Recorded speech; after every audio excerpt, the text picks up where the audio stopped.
PTI मुज़ाकराती committee और jail हुक्काम के दरमियान बानी से मुलाकात के मामले पर कशमकश जारी है। पीटीआई मुज़ाकराती कमेटी और जेल हुक्काम के दरमियान तनाज़ा जारी है। मुलाकात का दिन होने के बावजूद बानी पीटीआई ने पूरा दिन तन्हाई में गुजारा। 1.5 साल के अरसे में पहली बार ऐसा हुआ, बानी से कोई मिलने नहीं आया। मज़ीद जान लेते हैं डॉन न्यूज़ के नुमाइंदे ताहिर नसीर से। ताहिर, बताइएगा, पीटीआई मुज़ाकराती कमेटी और जेल हुक्काम के दरमियान तनाज़ा क्या है?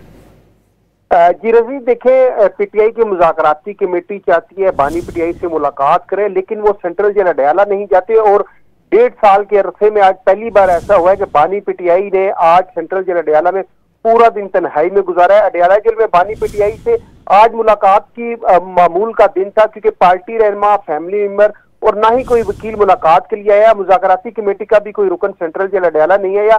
फैसल फरीद चौधरी जो बानी पीटीआई के वकील है, वो ये कहते हैं कि जेल हुकाम बुलाएंगे तो हम जाएंगे, जबकि जेल हुकाम का ये कहना है कि ये मामूल की मुलाकातें हैं। मंगल और जुमरात 2 दिन ऐसे रखे गए हैं जिनमें बानी पीटीआई से मुलाकातें होती हैं, लेकिन आज जो है ना तो कोई वकील आया, ना बानी पीटीआई की अहलिया आई, ना उनकी हमशीरें आज मुलाकात करने के लिए आए। और पूरा दिन जो है वो आज बानी पीटीआई ने तन्हाई में गुजारा। जब जेल जराए का ये कहना है कि जब कोई मुलाकात के लिए नहीं आएगा तो हम कैसे किसी की मुलाकात करवा सकते हैं।